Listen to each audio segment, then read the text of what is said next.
وَلَقَدْ جَاءَتْ رُسُلُنَا إِبْرَاهِيمَ بِالْبُشْرَى وَلَقَدْ جَاءَتْ اور آ گئے رسولنا ہمارے بھیجے ہوئے یعنی فرشتے ابراہیم کے پاس بالبشرا خوشخبری لے کر آئے قالوا سلاما انہوں نے کہا سلام انہوں نے سلام کہا قال سلام حضرت ابراہیم نے بھی سلام کہا فما لبث ان جاء بعجل حنیذ فما لبث کچھ دیر نہیں گزری تھی ان جاء کہ حضرت ابراہیم علیہ السلام تشریف لائے بعجل حنیذ بھنا ہوا بچڑا لے کر فلما رأى ایدیہم جب انہوں نے دیکھا ابراہیم علیہ السلام نے ایدیہم لا تصل الیہ کہ ان کے ہاتھ اس کی طرف نہیں بڑھ رہے ہیں نہ کہ رہو تو آپ نے اس معاملے میں اجنبیت پائی تو آپ ان سے کھٹک گئے وَأَوْجَسَ مِنْهُمْ خِیفَةً اور ان کی طرف سے دل میں خوف محسوس کیا قالوا لا تخف تو انہوں نے کہا فرشتوں نے لا تخف ڈریے مت انا ارسلنا الی قوم لوط ہم تو قوم لوط کی طرف بھیجے گئے ہیں وامرأتہ قائمۃ اور ان کی بیوی قائمۃ جو کھڑی ہوئی تھی فضحکت وہ ہنس پڑی فبشرناہا تو ہم نے انہیں بشارت دی اسحاق علیہ السلام کی ومن وراء اسحاق اور اسحاق کے بعد یعقوب کی پیدائش کی خوشخبری دی ہنسنے کی وجہ مختلف بتائی گئی ہے اور ضحکت کا معنی بھی کچھ مختلف کیا گیا ہے کہیں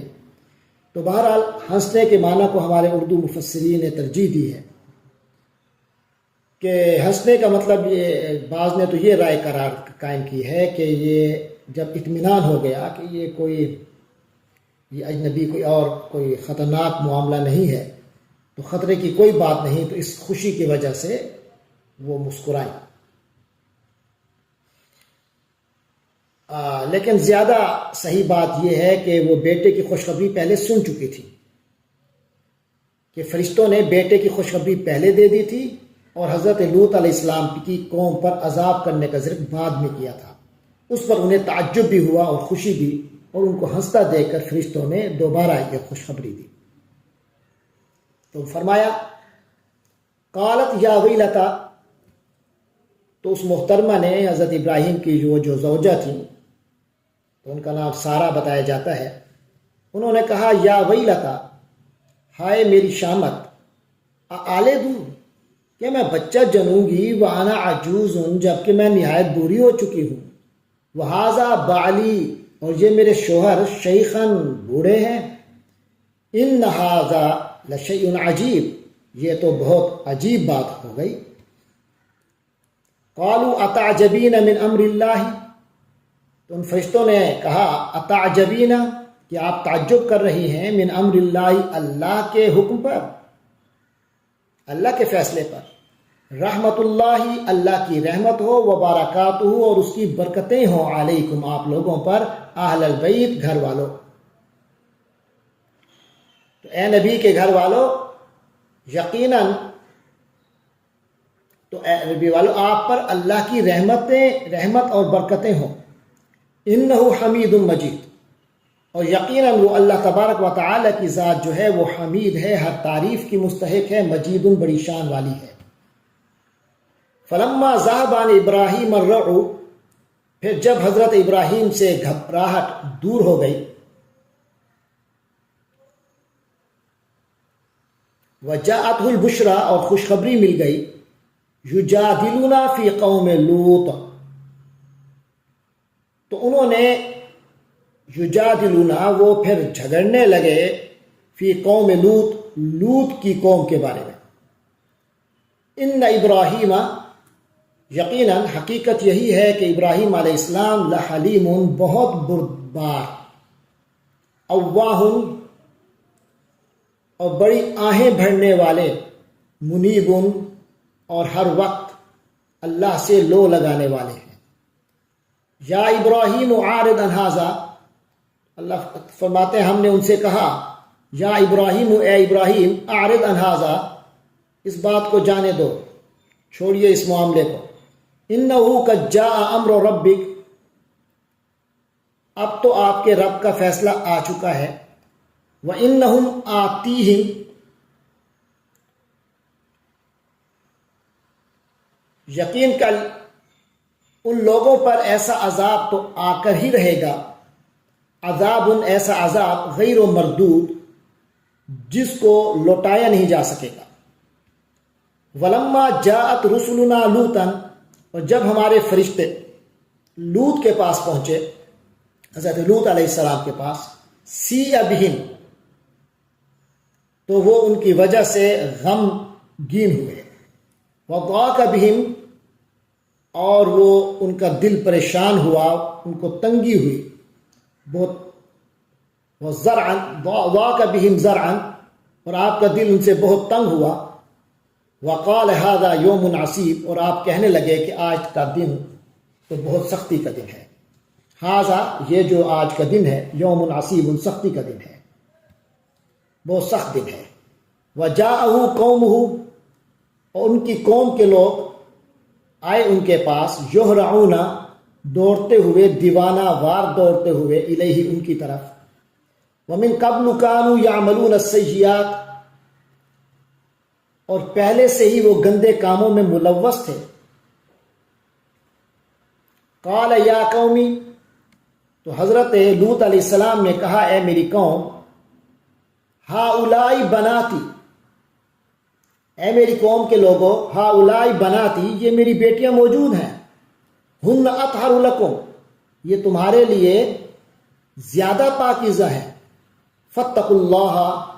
اس لیے اللہ سے ڈرو، تو اللہ کا خوف کرو، ولا تخزونی فی ضیفی، اور میرے مہمانوں کے معاملے میں مجھے رسوا نہ کرو، الیس منکم رجل رشید، کیا تم میں کوئی ایک بھی سمجھدار آدمی نہیں ہے، نیک چلن انسان نہیں ہے؟ قالوا لقد علمت، وہ کہنے لگے آپ کو تو پتہ ہی ہے، ما لنا فی بناتک من حق، کہ تمہاری بیٹیوں سے ہمیں کچھ مطلب نہیں،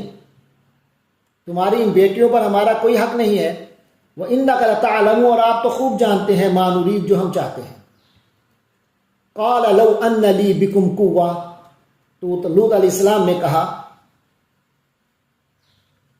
لَوْ أَنَّ لِي بِكُمْ قُوَّةً، کاش کہ میرے پاس تمہارے مقابلے میں کوئی طاقت ہوتی، او آوی، یا میں کوئی پناہ لے سکتا، اِلَىٰ رُكْنٍ شَدِيدٍ، کسی مضبوط سہارے کا۔ قالوا یا لوط، اب انہوں نے کہا، یعنی فرشتوں نے کہا حضرت لوط علیہ السلام سے، یا لوط، اے لوط، انا رسول ربک، ہم تمہارے پروردگار کے بھیجے ہوئے ہیں، فرشتے ہیں، لن یصلوا الیک، یہ کافر لوگ ہرگز ہم تک نہیں رسائی پا سکیں گے، ہم تک نہیں پہنچ پائیں گے، اپروچ نہیں کر سکیں گے، فَأَسْرِ بِأَهْلِكَ، بس آپ اپنے گھر والوں کو لے کر، عصر، رات کو نکل جائیے، بقطع من اللیل، رات کے ایک حصے میں، ولا یلتفت منکم احد، اور کوئی بھی آپ میں سے پیچھے مڑ کر نہ دیکھے، الا امرأتک، سوائے آپ کی بیوی کے، انہ مصیبہا، کیونکہ آپ کی بیوی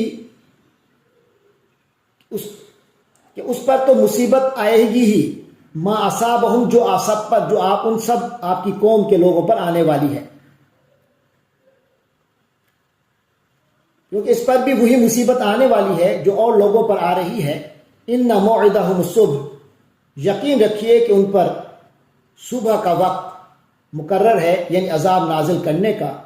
الیس الصبح بقریب، کیا صبح بالکل نزدیک نہیں آ گئی؟ فلما جاء امرنا، پھر جب ہمارا فیصلہ آ گیا، ہمارا حکم آ پہنچا، جعلنا عالیہا سافلہا، تو ہم نے اس زمین کے اوپر والے حصے کو نیچے والا حصہ بنا دیا، یعنی نیچے والے حصے میں تبدیل کر دیا، یعنی اوپر کے حصے کو نیچے کر دیا۔ وَأَمْطَرْنَا عَلَيْهَا حِجَارَةً، اور ہم نے اس پر پتھروں کی برسات کی، من سجیل، پکی مٹی کے، منضود، جو تہ برتہ تھے،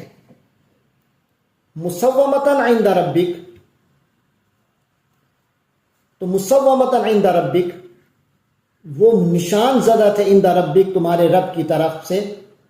وما ہی من الظالمین ببعید، اور یہ ان ظالموں سے کوئی زیادہ کچھ دور نہیں ہے۔ تو حضرت لوط علیہ السلام کے واقعے کے آخر میں اب روئے سخن مکہ مکرمہ کے قافلوں کی طرف کیا جا رہا ہے، موڑا جا رہا ہے۔ ان کو توجہ دلائی گئی ہے کہ حضرت لوط علیہ السلام کی قوم کا جو علاقہ ہے وہ تم سے کوئی زیادہ دور نہیں ہے،